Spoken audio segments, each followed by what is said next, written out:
সাল্লাইনাল মাগরিবা মা রাসূলিল্লাহি সাল্লাল্লাহু আলাইহি ওয়াসাল্লাম। নবীজির সাথে আমরা মাগরিবের নামাজ পড়লাম। মাগরিবের নামাজ পড়ার পর সুম্মা কুলনা, আমরা বললাম আমরা যদি বসে থাকি এশার নামাজ পর্যন্ত মসজিদের মধ্যে, লাউ জালাসনা হাত্তা নুসাল্লিয়া মা রাসূলিল্লাহি সাল্লাল্লাহু আলাইহি ওয়াসাল্লাম আল ইশা। মাগরিব পড়ার পর কিছু সাহাবা বসে বলতেছেন আমরা যদি এশা পর্যন্ত অপেক্ষা করি, এশার নামাজটা আল্লাহর নবীর সাথে জামাতে পড়ে একবারে মসজিদ থেকে যাই। মাগরিব পড়ে বসে রয়েছে যে নবীজি এশা পড়াবে তারপর যাই। ফাখরাজা রাসূলুল্লাহি সাল্লাল্লাহু আলাইহি ওয়াসাল্লাম, আল্লাহ নবী এশার নামাজের আগে তাদের সামনে আসলেন। আসার পর তাদেরকে বললেন, মা জিলতুম হাহুনা, এতক্ষণ তোমরা এখানেই ছিলে মাগরিব থেকে? সাহাবারা জবাব দেয়, ইয়া রাসূলুল্লাহ, আমরা মাগরিব থেকে এশা পর্যন্ত এই জায়গায় ছিলাম। আমরা নিজেদের মধ্যে পরামর্শ করলাম, মাগরিব নবীর সাথে বললাম এশার নামাজটা আল্লাহ নবীর সাথে জামাতে আদায় করে এরপর বাসায় যাব। নবীজি সাল্লাল্লাহু আলাইহি ওয়াসাল্লাম জবাব দিলেন, আহসানতুম, তোমরা ভালো করেছো, আহসানতুম, তোমরা ভালো করেছো। ফারাফা রাসাহু ইলা সামা, আল্লাহ নবী আকাশের দিকে তাকাইলেন। ওয়া কানা কাসীরাম মিম্মা ইয়ারফাউ রাসাহু ইলা সামা, সাধারণত বেশিরভাগ সময় আল্লাহ নবী আকাশের দিকে তাকাইতেন। আকাশের দিকে নবী বেশিরভাগ সময় তাকাইতেন। তা আপনারাও তাকায়েন। বাকি এই যুগে অন্তত ঢাকা শহর উপরের দিকে তাকানো ঠিক না, উপরে তাকাইলে গুনাহ হবে। হ্যাঁ, ছাদের উপরে উঠে আকাশে তাকায়। কোথায় উঠে?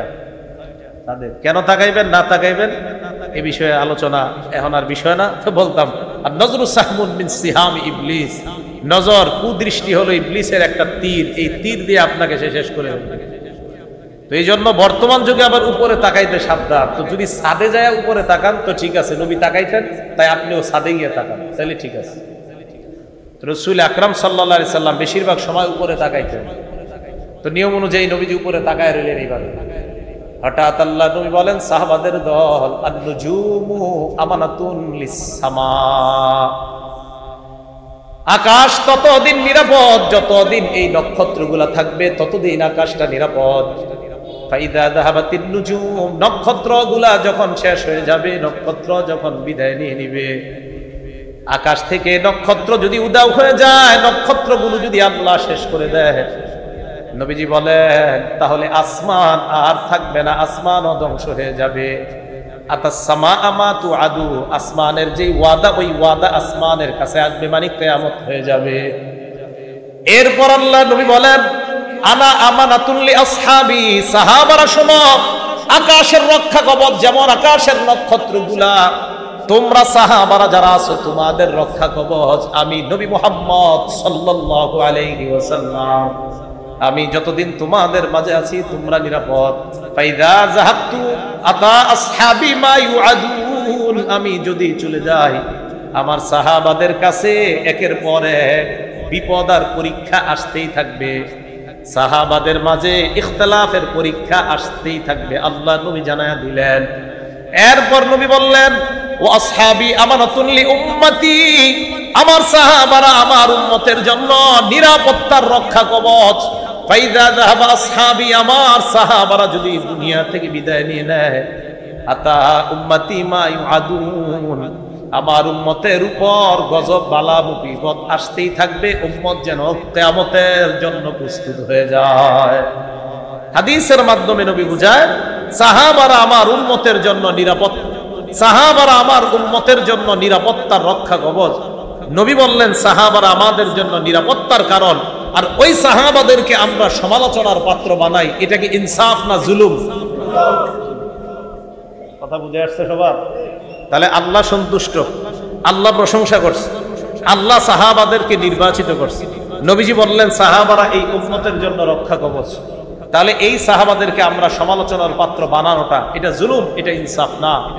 ইনসাফের সাথে আমরা যেন সাহাবাদের যথাযথ মর্যাদা দিতে পারি, আল্লাহ তৌফিক দান করেন। 5 নাম্বার, সাহাবারা যতদিন দুনিয়াতে ছিল নবীজি বলেন ততদিন কল্যাণ। এই হাদিসটা মন দিয়ে শোনেন, দেখেন সাহাবাদেরকে যারা দেখছে তারা যতদিন দুনিয়াতে আছে পরবর্তীদের জন্য কল্যাণ, তাদেরকে যারা দেখছে তারা দুনিয়াতে যতদিন থাকবে ততদিন কল্যাণ। এই 3 বারের কথা আসছে, পরে আর আসে নাই। কিন্তু হাদিস গবেষণা করলে বোঝা যায় এই সিলসিলায় দেখতে দেখতে দেখতে দেখতে ওলামায়ে কেরাম তাদের উস্তাদ, তারা তাদের উস্তাদ, তারা তাদের উস্তাদ, তারা তাদের উস্তাদ, তারা ইমাম বুখারী, এইভাবে ইমাম বুখারী তার উস্তাদকে, তার উস্তাদ তার উস্তাদকে, এইভাবে দেখতে দেখতে আব্দুল্লাহ ইবনে মুবারক ইমাম আবু হানিফাকে, এইভাবে দেখতে দেখতে হাম্মাদ, আলকামা, আব্দুল্লাহ ইবনে মাসউদ, রাসূলুল্লাহ সাল্লাল্লাহু আলাইহি সাল্লাম। এই সিলসিলা দেখা দেখা দেখা, এখান থেকে বোঝা যায় যে দেখা যারা মূলত ওই সিলসিলা থেকে দেখে আসতেছে তাদেরকে দেখার মধ্যে একটা কল্যাণ আছে। দলিল একটা কিতাব আছে আস-সিলসিলাতুস সহিহা, এই কিতাবের 3283 নাম্বার হাদিস, 3283 নাম্বার হাদিস আস-সিলসিলাতুস সহিহা। সাধারণ জনগণ জানেননি এটার লেখককে, জানা দরকার নাই। ক্বালা রাসূলুল্লাহ সাল্লাল্লাহু আলাইহি ওয়াসাল্লাম লা তাজালুনা বিখাইরিন মা দামা ফিকুম মান রাআনি ওয়া সাহাবানি। নবীজি বলেন তোমরা ততদিন কল্যাণের মধ্যে থাকবা যতদিন তোমাদের মাঝে তারা থাকবে যারা আমাকে দেখছে আর আমার সান্নিধ্য গ্রহণ করেছে, আমার সুহবত গ্রহণ করেছে। দেখেন কি কয়, ওয়াল্লাহি লা তাজালুনা বিখাইরিন মা দামা ফিকুম মান রাআনি, পরেরটা মান রাআনি ওয়া সাহাবা মান সাহাবানি। আল্লাহর কসম তোমরা ততদিন কল্যাণের মধ্যে থাকবা যতদিন তোমাদের মাঝে তারা থাকবে যারা আমার সাহাবাদেরকে দেখছে, যারা আমার সাহাবাদের সুহবত গ্রহণ করেছে। প্রথমে বললেন আমার সাহাবারা যতদিন থাকবে, এরপরে বললেন আমার সাহাবাদেরকে যারা দেখছে তারা যতদিন থাকবে। এবার কি বলে দেখেন, ওয়াল্লাহি লা তাজালুনা মা দামা ফিকুম লা তাজালুনা বিখাইরিন মা দামা ফিকুম মান রাআনি ওয়া সাহাবা মান সাহাবানি। আল্লাহ নবী বলেন আল্লাহর কসম ততদিন তোমরা কল্যাণের মধ্যে থাকবা যতদিন তোমাদেরকে তারা, তাদেরকে তারা, তাদেরকে যারা দেখছে তারা থাকবে, ততদিন কল্যাণের মধ্যে থাকবা। তাহলে রাসূল আকরাম সাল্লাল্লাহু আলাইহি সাল্লাম দেখা দেখা আর দেখা, দেখেন দেখা দেখা দেখা, সুহবত সুহবত সুহবত বললেন। প্রথমে বললেন যারা আমাকে দেখছে, এরপরে বললেন আমার সাহাবাদেরকে যারা দেখছে, এরপরে বললেন আমার সাহাবারা যাদেরকে দেখছে, যারা আমার সাহাবাদেরকে দেখছে তাদেরকে যারা দেখছে। তাহলে এই দেখাটা দেখেন, যারা নবীকে দেখছে, যারা সাহাবাদেরকে দেখছে, এলো সাহাবা, যারা সাহাবাদের ছাত্রদেরকে দেখছে, যারা সাহাবাদের ছাত্রদেরকে দেখছে। তো এই দেখা দেখির থেকে আর সোহবত থেকে নবীজি বুঝাইতে চায় সোহবত সান্নিধ্য কারো গ্রহণ করা। এইভাবে দেখে দেখে সিলসিলা বর্তমানে এই যে আল্লাহ ওয়ালা যারা ইসলাহের কাজ করে, এই সোহবত সেই ধারাবাহিকতা থেকেই। তো সোহবতের যে একটা উপকারিতা আছে, একটা কল্যাণ আছে, এটা হাদিস দ্বারা প্রমাণিত। যারা আমাকে দেখছে তাদেরকে যারা দেখছে, তাদেরকে যারা দেখছে ততদিন তোমরা কল্যাণের মধ্যে থাকবা।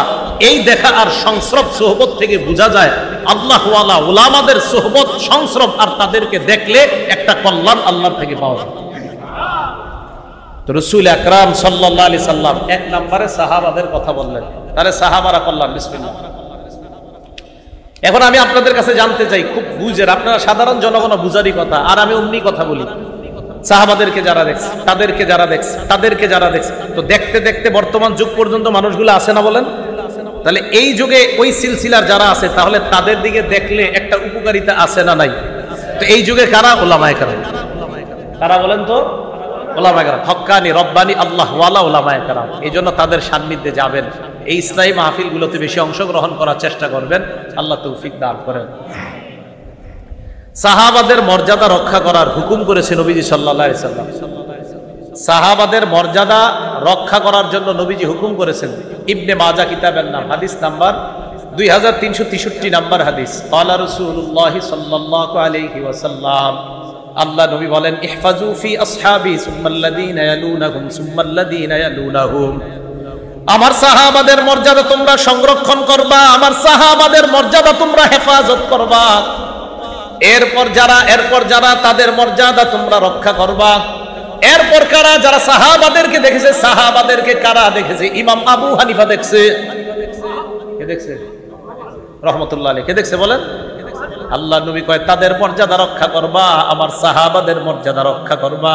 আর আমার সাহাবাদের মর্যাদার পর তাদের মর্যাদা রক্ষা করবা। এর পরবর্তী প্রজন্ম যারা, এরপরের যারা, তাদের মর্যাদা রক্ষা করবা। সাহাবাদেরকে যারা দেখছে তাদেরকে বলা হয় তাবিঈ। ওই তাবিঈদের একজন হলেন আল ইমামুল আযম আবু হানিফা রাহমাতুল্লাহি আলাইহি। নবীজি বললেন এদের মর্যাদা রক্ষা করো। তাহলে সাহাবাদের মর্যাদা রক্ষা করা এটা নবীজির হুকুম। সাহাবাদের প্রশংসা করেছেন আল্লাহ, সাহাবাদের প্রতি আল্লাহ সন্তুষ্ট, সাহাবারা আল্লাহ নির্বাচিত বান্দা, সাহাবারা এই উম্মতের নিরাপত্তার রক্ষা কবচ, সাহাবারা এই উম্মতের জন্য কল্যাণ। সাহাবাদের মর্যাদা রক্ষা করার হুকুম নবীজি সাল্লাল্লাহু আলাইহি ওয়াসাল্লাম। আল্লাহ আমাদের সকলকে সাহাবাদের মর্যাদা যেন আমরা রক্ষা করতে পারি, তাদের সমালোচনা শোনা বলা থেকে যেন বেঁচে থাকতে পারি, আল্লাহ তৌফিক দান করেন। সাহাবাদেরকে গালি দেওয়া 7 নাম্বার কথা। এই গালি দেওয়ার এটা হলো 7 নাম্বার শিরোনাম, যে সাহাবাদেরকে যারা গালি দেয়, যারা সাহাবাদেরকে গালি দেয় 1 নাম্বার, যারা সাহাবাদেরকে গালি দেয় তাদের উপর আল্লাহর অভিশাপ, ফেরেশতাদের অভিশাপ, দুনিয়ার সব মানুষের অভিশাপ। আবার বলছি, আরে ঠিক মানে আসলেই ঠিক, এটা হাদিসে আইছে, ঠিক হইব না? যারা সাহাবাদের সমালোচনা করে, সাহাবাদেরকে গালি দেয়, তাদের উপর আল্লাহর অভিশাপ, ফেরেশতাদের অভিশাপ, সমস্ত মানুষের অভিশাপ। এটা কিতাব আছে নামাল জামিউস সগীর, এই কিতাবের 8715 নাম্বার হাদিস, ইমাম সুয়ুতী রাহমাতুল্লাহ আলাইহি লেখা। এখানে আসছে ক্বালা রাসূলুল্লাহ সাল্লাল্লাহু আলাইহি ওয়াসাল্লাম, নবীজি বলেন, মান সাব্বা আসহাবি, যারা আমার সাহাবাদেরকে গালি দেয়, ফালাইহি লানাতুল্লাহ, যেই ব্যক্তি আমার সাহাবাদেরকে গালি দেয় তার উপর আল্লাহর অভিশাপ, ওয়াল মালাইকা, ফেরেশতাদের অভিশাপ, ওয়ান নাসি আজমাইন, সমস্ত মানুষের অভিশাপ। তাহলে আমরা সাহাবাদেরকে কখনো গালি দিব না, যারা গালি দেয় তাদের কথা শুনবো না। রাজি ইনশাআল্লাহ? সাহাবাদের ব্যাপারে কোনো কথা এগুলো আমরা কান দিব না। 2 নাম্বার, সাহাবাদেরকে যারা গালি দেয়, নবীজি সাল্লাল্লাহু আলাইহি সাল্লাম তাদেরকে গালি দিতে নিষেধ করে দিয়েছেন। নবীজি সহিহ বুখারী হাদিস নাম্বার 3673 নাম্বার হাদিস, ক্বালা রাসূলুল্লাহ সাল্লাল্লাহু আলাইহি ওয়াসাল্লাম, আল্লাহ নবী বলেন, লা তাসুব্বু আসহাবি, তোমরা আমার সাহাবাদেরকে গালি দিও না। এবার আল্লাহ নবী বলেন, কোন সাহসে আমার সাহাবাদেরকে তোমরা গালি দাও? ফা ইন্না আহাদাকুম লাউ আনফাকা মিসলা উহুদিন যাহাবা, তোমাদের কেউ যদি উহুদ পাহাড় সমপরিমাণ স্বর্ণ আল্লাহর রাস্তায় দান করো, কি পরিমাণ? উহুদ পাহাড় পরিমাণ স্বর্ণ। উহুদ পাহাড় পরিমাণ স্বর্ণ যদি আল্লাহর রাস্তায় দান করো, মা বালাগ মুদ্দা আহাদিহিম, সাহাবারা এই 2 হাত দিয়ে যা দান করে তোমাদের উহুদ পাহাড়ের সমান পরিমাণ স্বর্ণ সাহাবাদের ওই 2 হাত পরিমাণ দানের কাছেও পৌঁছতে পারবে না। নবীজি বলেন, ওয়ালা নাসিফা, প্রথমে বলছে 2 হাত, এরপর বললেন ওয়ালা নাসিফা, অর্ধেকও না, অর্ধেক মানে 1 হাত। মুদ্দা মানে 2 হাত, নাসিফা মানে 1 হাত। আল্লাহর নবী কয় 2 হাত পরিমাণ, নবী কয় না না 1 হাত। উহুদ পাহাড় পরিমাণ স্বর্ণ যদি তোমরা আল্লাহর রাস্তায় দান করো, সাহাবাদের 2 হাত পরিমাণ দান, নবী কয় না অর্ধ হাত মানে অর্ধ মুদ মানে 1 হাত পরিমাণ দানের কাছেও পৌঁছতে পারবে না। তাহলে যাদের দানের মূল্য আল্লাহর কাছে এত বেশি যে তাদের 1 হাত পরিমাণ দানের কাছে আমাদের উহুদ পাহাড় পরিমাণ স্বর্ণের দানের এটার কাছাকাছি যেতে পারবো না। নবীজি বলেন, লা তাসুব্বু, তাদেরকে গালি দিও না।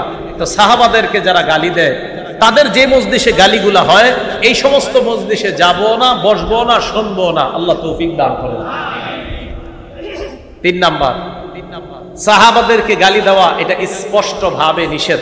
হাদিসের মধ্যে আরেকটা নিষেধাজ্ঞা দেখেন, কেন বলে এইখান থেকে দেখেন এই মজলিসের কি প্রয়োজন। এই যে খানকায় হযরত মাওলানা হাফিজুল্লাহ রহমতুল্লাহ আলাইহি এই খানকার উদ্যোগে ইসলামী মাহফিলের প্রয়োজনীয়তাটা এই হাদিস থেকে সাহাবাদের ব্যাপারেও জানেন, আর মজলিসের প্রয়োজনীয়তা জানেন। আমি এই হাদিস পড়ে অবাক হয়েছি, দেখেন কি কয়, লা তাসুব্বু আসহাবা মুহাম্মাদিন সাল্লাল্লাহু আলাইহি ওয়াসাল্লাম, শারহুত তাহাওয়িয়া একটা কিতাব, এই কিতাবের 693 নাম্বার হাদিস, হাদিসের মান হাসান। লা তাসুব্বু আসহাবা মুহাম্মাদিন সাল্লাল্লাহু আলাইহি ওয়াসাল্লাম, তোমরা মুহাম্মদ সাল্লাল্লাহু আলাইহি ওয়াসাল্লামের সাহাবাদেরকে তোমরা গালি দিও না। এবার কি করে দেখেন, শোনো তোমরা, লা মুকামু আহাদিহিম সাআতান ইয়ানি মা'আন নবী সাল্লাল্লাহু আলাইহি ওয়াসাল্লাম খায়রুম মিন আমালিকুম 40 সানা, নবীজির সাথে সাহাবাদের 1 মুহূর্তের অবস্থান, কি কয়, নবীর সাথে সাহাবাদের 1 মুহূর্তের অবস্থান তোমাদের 40 বছর আমলের চাইতে বেশি দামি।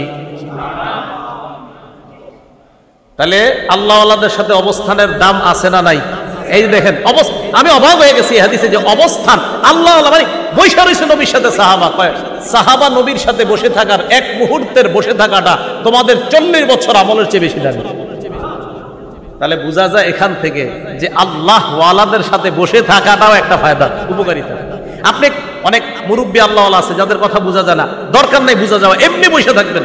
ঢাকার বড় বড় আল্লাহওয়ালা অনেক মুরব্বী, অনেক বয়সের কারণে সব কথা বোঝা যায় না, এমনি গিয়ে আমরা বসে থাকি।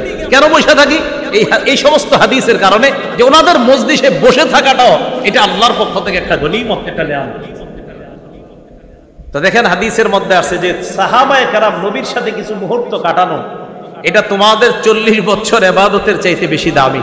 তাহলে বলেন তো, যাদের সামান্য ইবাদত, শুধু সামান্য নবীর সাথে বসে থাকাটা এত দাম, তাহলে তাদের ইবাদতের কত দাম? এরা বসে থাকছে, এত দাম। ইবাদতের দাম আছে না নাই? আছে। ইবনে মাজাহ কিতাবের নাম, হাদিস নাম্বার 162 নাম্বার হাদিস। এই হাদিসের মধ্যে আসছে, লা তাসুব্বু আসহাবা মুহাম্মাদিন সাল্লাল্লাহু আলাইহি ওয়াসাল্লাম, তোমরা মুহাম্মদ সাল্লাল্লাহু আলাইহি ওয়াসাল্লামের সাহাবাদেরকে গালি দিও না। এই হাদিসের মধ্যে আসছে লা মুকামু আহাদিহিম ইয়ানি মা'আন নবী সাল্লাল্লাহু আলাইহি ওয়াসাল্লাম খায়রুম মিন আমালিকুম উমরাহ। এই হাদিসে আসছে যে সারা জীবন তোমরা আমল করলেও নবীর সাথে সাহাবাদের কাটানো এক মুহূর্তের সমান হবে না। এটা দেখছে উমরা আসছে, এটাতে। তাহলে যাদের সামান্য বসে থাকাটা আল্লাহওয়ালার সাথে এত দাম, তাদের আল্লাহওয়ালা নবীর সাথে তাদের থেকে আমল করাটার কত দাম। এই জন্য প্রিয় মুসলমান ভাইয়েরা, সাহাবাদেরকে গালি দিবেন না, সাহাবাদের গালি শুনবেন না। যেই মজলিসে সাহাবাদের সমালোচনা হয় ওই সমস্ত মজলিসে যাবেন না। রাজি আছেন ইনশাআল্লাহ? গালি দিবেন না। আমি আপনাদেরকে মহব্বত করে কথাগুলো বলতেছি। আল্লাহর রাসূল সাহাবাদের কোনো সমালোচনায় কান দিবেন না। আল্লাহ আমাদেরকে বুঝার তৌফিক দান করেন। এই কথাগুলো কেন বলছি জানেন? আমার মূল উদ্দেশ্য কিন্তু এই ওয়াজ করা না। মূল উদ্দেশ্য একজন সাহাবারে নিয়ে কথা বলা। তিনি হলেন ইমাম মুআবিয়া রাদিয়াল্লাহু তাআলা। কে? ইমাম মুআবিয়া। ইমাম মুআবিয়া রাদিয়াল্লাহু তাআলা আনহুকে কেন্দ্র করে, ওনার ছেলের নাম হলো ইয়াজিদ। নূহ আলাইহিস সালাতু ওয়াস সালামের এক সন্তান কাফের ছিল। এখন এই কাফের ছেলের কারণে নূহ নবীরে দোষারোপ করবেন? করা যাবে না। ইয়াজিদ ইমাম মুআবিয়ার ছেলে। এই ইয়াজিদকে কেন্দ্র করে ইমাম মুআবিয়াকে কটাক্ষ করা হয়, দোষারোপ করা হয়। কেন ভাই? সন্তানের অপরাধ। ইয়াজিদ ঠিক আছে, জালেম, তার যত পারেন সমালোচনা করেন, সে অবশ্যই অন্যায় করছে। নবীর নাতিকে এইভাবে নির্মমভাবে হত্যা করা, শহীদ করা, এটা অবশ্যই অন্যায়। কিন্তু ওনার কারণে কেন নবীর একজন জলিলুল কদর, যিনি একজন ওহীর লেখক ছিলেন, এমন একজন সাহাবাকে কেন সমালোচনা? মনে রাখবেন, ইমাম মুআবিয়া সমালোচিত হয়ে যাওয়া মানে লেখা, এই ইমাম মুআবিয়া যে ওহীর লেখক ছিলেন, এই লেখা প্রশ্নবিদ্ধ করা। ইমাম মুআবিয়া একজন ওহীর লেখক ছিলেন। তিরমিজি শরীফের 3842 নাম্বার হাদিস। ক্বালা রাসূলুল্লাহ সাল্লাল্লাহু আলাইহি ওয়াসাল্লাম, আল্লাহর নবী ইমাম মুআবিয়াকে সামনে এনে আল্লাহর কাছে বললেন, আল্লাহুম্মা জাআলহু হাদিয়া ওয়া মাহদিয়া ওয়াহদি বি।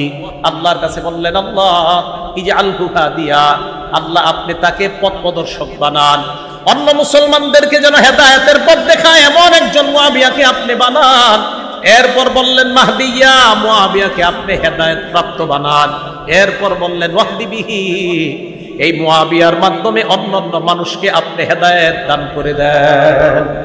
নবীজি বললেন, আল্লাহ মুআবিয়াকে আপনি পথ প্রদর্শক বানান, আল্লাহ তাকে আপনি হেদায়েত প্রাপ্ত বানান। প্রথমে বললেন তাকে আপনি হেদায়েতকারী, মুর্শিদ, পথ প্রদর্শক বানান।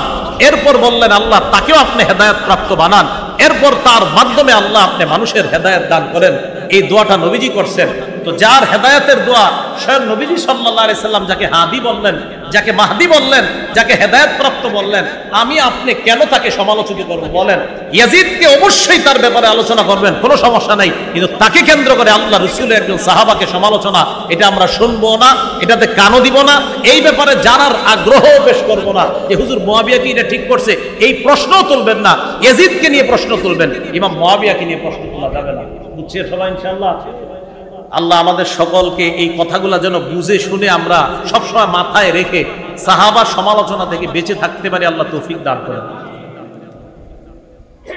একটা কিতাব আছে, এই কিতাবের নাম আল জামিউস সগীর, এটা আগেও বলছি কিতাবটার নাম, ইমাম সুয়ুতির লেখা, 7209 নাম্বার হাদিস। এটার মধ্যে আসছে আবু সুফিয়ান রাদিয়াল্লাহু তাআলা, যিনি মুআবিয়া রাদিয়াল্লাহু তাআলা আনহুর বাবা,